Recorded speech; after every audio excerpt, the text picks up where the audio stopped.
Hey, what's going on, your Charisma team? Nathan Olson here from yourcharisma.com, helping you create your brand your way. In this video today, we're going to be going over a couple of tips on how to increase your overall engagement and reactions on your TikTok videos. Coming up.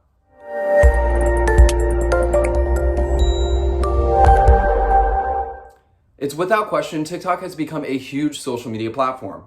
A lot of influencers are starting to gravitate towards it, and a lot of new social media users are starting their journey there. Now, what does that mean for us? That means that we need to start creating TikTok platforms and establishing communities right now.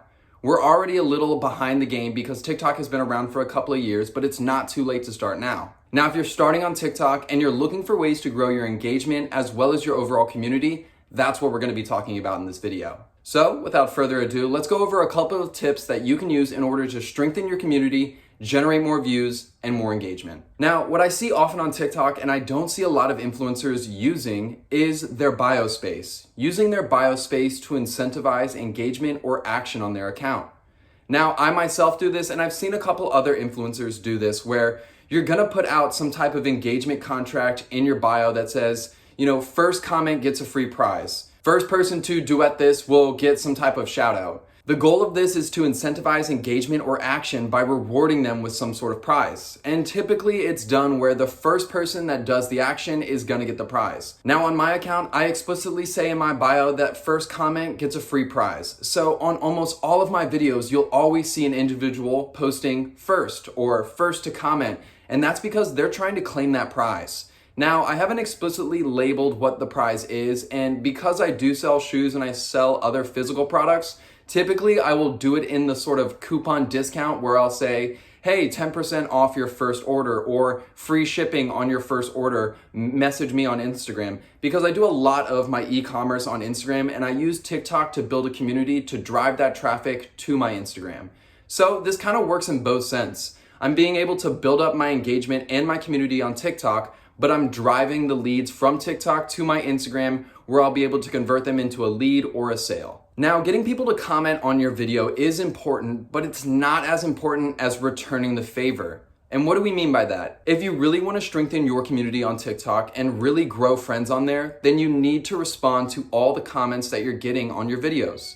This can be a great place for you to start a conversation, understand what your viewers are looking for, and maybe even answer some questions or get new video ideas. I know personally, when I read through my comments on specific videos, I love to see people reinforce it by saying, hey, let's get a part 2, or, how did you do this certain aspect of the video? And I see a lot of tutorial videos done on TikTok, and I think that's because people are reading the comments and they're actually listening and producing what their viewers want to see. Of course, with all these crazy videos, it's awesome to look at and it's awesome to watch, but a lot of us want to know how to make that video.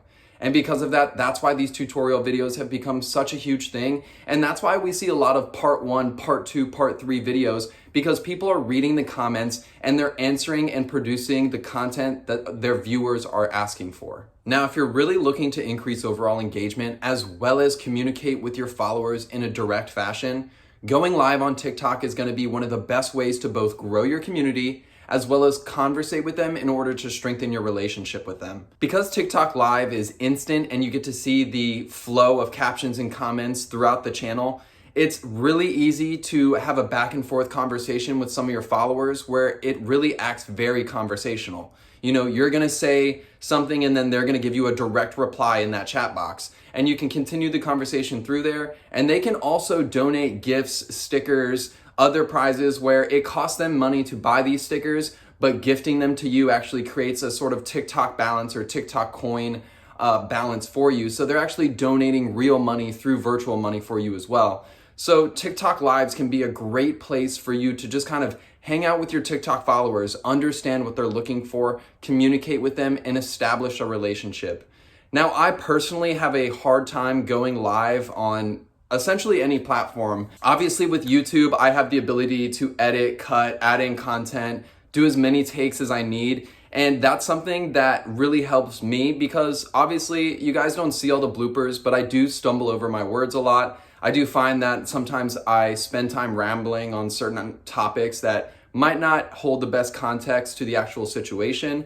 And because of that, I have a little bit of fear of going live in front of people in the sense that I don't know if what I'm putting out there is going to be something that people will watch. So what I've started to do is whenever I'm performing a daily task or a task that's kind of like simple and very muscle memory, like let's say for example, the other day I was cleaning shoes and I went on my Instagram live and I sat there for probably 3 hours just cleaning shoes with my phone up. And if someone jumped into the live, I would talk to them, I would answer questions.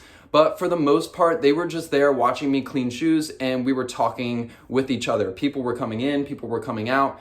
But that has been a way for me to start my Instagram live journey. I haven't really found out the perfect method to give the most value to people on live from my specific audience, just going with my characteristics. But it's a huge area you guys really need to start taking advantage of. And something that's really easy that could get you started is simple Q&As. I know people, and I watch this on TikTok all the time, people will simply just go on the TikTok live, sit on their couch and just answer questions for 30 minutes. They'll do that maybe once or twice a day. And it really helps them grow a following. It really helps them connect with their followers. And it's just a perfect way for you to just boost your engagement and boost your overall growth on TikTok. All right, now this is sort of like a growth hack. It's something that I don't condone very much, but it is something that works really, really well. And that's gonna be reposting viral content from other areas. And you can do this using the green screen effect. And I have seen TikTok videos and TikTok accounts reach millions because all they do is repost Vine videos that were once viral, or they repost old memes or old YouTube videos that are still very viral, but may not be known by some of the age demographic groups that are on TikTok. So you can actually take advantage of that by repurposing old viral content, maybe from your content streams on other social platforms, or even maybe just in your specific niche from other influencers on other social platforms. I do believe it's important to credit, and I do think that although this does generate a huge amount of engagement, a huge amount of views, and a huge amount of growth for your TikTok account, it's not sustainable in the sense that people know that you're reposting that content. So although you may be able to get them on your page, if the rest of your content isn't really compelling enough, or you don't produce enough, or you don't have anything to entice them to stay, then this is gonna be a one-pop video that's not gonna do a ton for you, but will throw up some nice numbers for your TikTok account and your TikTok analytics. All right, guys, last but not least, this is something that I've actually just currently stumbled onto, and that's using trending music and or trending songs over top of almost any video that you're posting on TikTok. So let's say, for example, I create a lot of videos where my voice is kind of the soundbite that I need for the video, but I know that the soundbite and my voice is not something that's already going viral or is not already categorized on TikTok, meaning that there's not already people viewing it, listening to it, and sharing it. So whenever I post a video on TikTok, it doesn't matter if I have my own sound, it doesn't matter if I have my own voice, I always input a trending song or a popular song, and I'll simply turn the volume all the way down or even on like 1, because the goal is not to have the sound in your video. The goal is to have your video show up underneath that sound page, whether it be, on the TikTok sound page or under a specific hashtag or under a certain trend. The whole goal is to get your content under those specific areas, as opposed to using your organic sound that is not ranking or will not rank unless you have a super viral video that blows up. So that's something that I've started to notice and I've started doing through a lot of my videos, and I've noticed an uptick in overall amount of views and engagement in comparison to normal videos where I only use my sound. So that's gonna be, the 5th and final tip, guys. I hope you thoroughly enjoyed this video. If you have any more tips, maybe any more engagement boosting tips that you'd like to share with us, go ahead and throw them in the comment section down below. Any questions, comments, concerns, please reach out to us at contact@yourcharisma.com, and I'll see you in the next video.